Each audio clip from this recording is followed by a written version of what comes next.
Shalom, saudaraku yang dikasihi Tuhan Yesus. Jemaat yang Tuhan Yesus senantiasa berkati. Hari ini kita akan diberkati oleh kebenaran firman Tuhan yang terus membawa kita di dalam pengharapan yang kuat. Karena kita tahu bahwa Tuhan Yesus senantiasa ada bersama-sama dengan kita walaupun kita di tengah-tengah situasi sulit. Dan hari ini kita mau dibawa untuk melihat dan merasakan betapa baiknya Tuhan dalam kehidupan kita. Sehingga kita tidak terpuruk oleh situasi-situasi sulit yang menghimpit kita. Seakan-akan tidak pernah habisnya. Dan hari ini kita mau dikuatkan oleh firman Tuhan di dalam kitab Perjanjian Lama, Ratapan pasal 3 ayat 25 dan 26. Firman Tuhan yang berbunyi demikian, Tuhan adalah baik bagi orang yang berharap kepadanya, bagi jiwa yang mencari Dia. Adalah baik menanti-nantikan dengan diam pertolongan Tuhan. Saudaraku yang dikasihi Tuhan, di situasi-situasi sulit seperti ini kita terus mau berharap kepada Tuhan. Karena Tuhan adalah satu-satunya harapan kita. Tuhan adalah satu-satunya pertolongan kita. Pertolongan kita hanya datang daripada Tuhan yang menciptakan kita serta seisi dunia ini, saudaraku yang dikasihi Tuhan. Di hari ini di dalam kitab Ratapan 3 adalah bagian ketiga dari kitab Ratapan dalam Alkitab Ibrani dan Perjanjian Lama di Alkitab Kristen. Digubah oleh Nabi Yeremia bin Hilkia pada waktu dimulainya kepergian orang Yehuda dalam pembuangan ke Babel pada zaman Raja Zedekia dari kerajaan Yehuda sekitar abad ke-7 sebelum Masehi. Yeremia adalah penulis dari surat ratapan ini, saudaraku yang dikasihi Tuhan. Tujuan penulisannya untuk mengungkapkan kesedihan yang sangat dalam dan penderitaan emosionalnya atas kerusakan yang terjadi pada Yerusalem. Yeremia menangis dan meratapi Yerusalem, saudaraku yang dikasihi Tuhan. Dan kitab Ratapan ini mengajak umat untuk memiliki pengharapan di tengah-tengah keputusasaan. Tentunya harapan kepada Allah. Di tengah-tengah situasi-situasi yang menghimpit kita. Penulis Ratapan mengajak kita semua untuk memiliki pengharapan yang kuat di dalam Tuhan. Di tengah-tengah situasi-situasi yang sulit yang kita hadapi sekarang ini, saudaraku yang dikasihi Tuhan. Untuk itu, saudaraku yang dikasihi Tuhan, apa yang menjadi perenungan kita di saat kita putus asa, apa yang menjadi perenungan kita di saat kita mengalami himpitan, apa yang menjadi perenungan kita di saat kita menghadapi masa-masa sulit, saudaraku yang dikasihi Tuhan. Pertama yang kita ambil dari pembacaan ini adalah kita mengingat kebaikan-kebaikan Tuhan. Di dalam ayatnya yang ke-22 dikatakan bahwa tak berkesudahan kasih setia Tuhan, tak habis-habisnya rahmat-Mu, selalu baru setiap pagi, besar kesetiaan-Mu. Tuhan adalah bagianku, kata jiwaku, oleh sebab itu aku berharap kepadanya. Ayat 22 sampai 24. Saudaraku yang dikasihi Tuhan, persoalan-persoalan yang terjadi, himpitan yang terjadi tidak membawa kita untuk terus terpuruk di dalam menghadapi persoalan itu, di dalam menghadapi kesesakan itu, di dalam menghadapi himpitan itu. Tapi kita mau mengingat kebaikan Tuhan. Kita mau sadar bahwa Tuhan itu baik dalam setiap kehidupan kita. Dan Dia tidak membawa kita sampai pada kehancuran. Tapi Dia setia dan Dia terus membawa kita untuk menikmati kebaikan-kebaikannya, saudaraku yang dikasihi Tuhan. Ketika kita meneliti pembacaan dari pasal sebelumnya, maka kita akan mengetahui apa penyebab Yerusalem dihancurkan, saudaraku yang dikasihi Tuhan. Yeremia menyaksikan apa yang menjadi penderitaan Yerusalem, dan dia meratapi kejadian dan situasi yang sudah terjadi. Apakah Yeremia marah kepada Tuhan? Apakah Yeremia protes kepada Tuhan? Apakah Yeremia ngambek kepada Tuhan? Tidak. Yeremia malah merenungkan kejadian yang terjadi dengan menyelidiki setiap hati dan pikirannya oleh karena dosa yang sudah dilakukan oleh Yerusalem. Ada sebab akibat yang terjadi dan sehingga terjadinya situasi-situasi itu, saudara yang dikasihi Tuhan. Dosa yang merajalela kadang-kadang membuat kita bisa masuk kepada situasi-situasi yang sulit, saudaraku yang dikasihi Tuhan. Dan apa yang kita hadapi seakan-akan semua jalan tertutup. Tidak ada lagi harapan. Sia-sia semua usaha yang kita lakukan untuk keluar daripada himpitan itu. Namun, di balik semua itu, saudaraku yang dikasihi Tuhan, Yeremia menyadarkan kita akan kasih Allah. Dia menyadarkan kita bahwa harapan masih ada di dalam Tuhan. Di dalam ayat 22 tadi, tak berkesudahan kasih setia Tuhan, tak habis-habisnya rahmatnya, selalu baru setiap pagi, besar kasih setiamu. Manusia seringkali putus asa dikala himpitan seakan-akan tidak berakhir. Manusia seringkali putus asa di saat doanya tidak dijawab oleh Tuhan. Manusia seringkali lupa bahwa Tuhan senantiasa mengasihi kita. Kita tetap terus fokus kepada persoalan yang ada. Kita tidak fokus pada kuasa Tuhan yang besar, saudaraku yang dikasihi Tuhan. Sehingga kita semakin hari semakin terpuruk. Bahkan mungkin kita menyalahkan Tuhan. Bahkan mungkin kita berkata bahwa sudah tidak ada harapan lagi.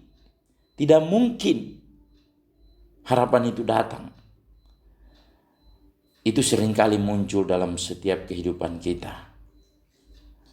Yeremia adalah contoh yang perlu kita teladani, saudaraku yang dikasihi Tuhan. Yeremia adalah contoh yang perlu kita teladani dan kita lakukan. Apa yang menjadi sikap yang Yeremia ambil. Dia menyadari sungguh bahwa Tuhan memiliki kasih yang tidak berkesudahan. Kasih setia Tuhan tidak pernah habis-habis. Dan rahmatnya selalu baru setiap pagi. Kasih setianya begitu besar. Itu yang dia ungkapkan di dalam ayat yang ke-22 sampai ke-24. Kita mestinya mengoreksi kembali siapa kita dan ingat akan kasih Tuhan. Ayat 21 dikatakan, tetapi hal-hal inilah yang kuperhatikan. Oleh sebab itu aku akan berharap. Kita mau mengoreksi diri kita. Apa kita mau tetap berharap kepada Tuhan? Ataukah kita mau terus menyalahkan Tuhan, saudaraku yang dikasihi Tuhan? Koreksilah siapa diri kita. Taruhlah harapan kita kepada Allah. Fokus kepada kuasa Allah. Dan bukan fokus kepada himpitan yang ada. Kita mau katakan kepada persoalan, hai persoalan. Hai sakit penyakit COVID-19 yang melanda sampai hari ini. Hai masalah-masalah yang selalu terjadi dalam hidupku. Kuasamu tidak lebih besar daripada kuasa Tuhanku. Tuhanku memiliki kuasa yang lebih besar dari segala-galanya. Kita mau introspeksi diri, koreksi diri kita. Dan patutnya kita mau bersyukur senantiasa. Karena setiap persoalan datang, pencobaan dan ujian datang, justru membawa kita kepada kematangan iman, kedewasaan iman, dan itu adalah suatu kebahagiaan. Terdapat dalam Yakobus 1 ayat 2 sampai 8. Persoalan-persoalan itu datang membawa kita kepada kedewasaan iman dan kebahagiaan yang menjadi bagian dalam diri kita. Karena kita matang dan kita naik level. Di dalam penderitaan yang kita alami, kita terus memiliki pengharapan kepada Allah. Karena janji Tuhan bahwa Ia sekali-kali tidak akan membiarkan kita dan tidak akan pernah meninggalkan kita. Terdapat dalam Ibrani 13 ayat 5b. Maka kita mau terus-menerus memiliki harapan dan kita tahu bahwa kebaikan Tuhan senantiasa ada di dalam diri kita. Yang kedua, kita mau tetap menantikan pertolongan Tuhan. Di dalam ayat yang ke-26 dikatakan bahwa adalah baik menanti dengan diam pertolongan Tuhan. Adalah baik bagi seorang pria untuk memikul kuk pada masa mudanya. Dikatakan adalah baik menanti dengan diam pertolongan Tuhan. Saudaraku yang dikasihi Tuhan, Yeremia melihat adanya pengharapan di dalam Tuhan, sehingga dia mengajak umat dan mengajak kita pada saat ini untuk menyelidiki apa yang telah kita lakukan. Meskipun di dalam kitab ini dimulai dengan ratapan, di balik itu ada pengharapan untuk dipulihkan. Ada janji pemulihan bagi setiap orang yang berharap kepada Tuhan. Dikatakan adalah baik bagi setiap orang yang menanti dengan diam pertolongan Tuhan. Menantikan pertolongan Tuhan berarti menaruh harapan sepenuhnya kepada pertolongan Tuhan. Memandang Tuhan sebagai satu-satunya sumber pertolongan dan tidak ada yang lainnya, saudaraku yang dikasihi Tuhan. Yesaya 40 ayat 29 sampai dengan 31. Kita akan melihat pembacaan ini di dalam Yesaya.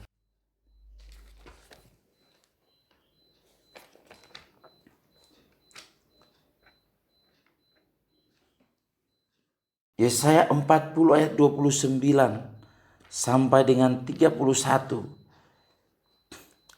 Dikatakan demikian, Dia memberikan kekuatan kepada yang lelah dan menambah semangat kepada yang tiada berdaya.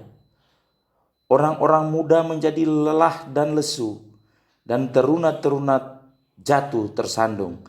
Tetapi orang-orang yang menanti-nantikan Tuhan mendapat kekuatan baru. Mereka seumpama Raja Wali yang naik terbang dengan kekuatan sayapnya.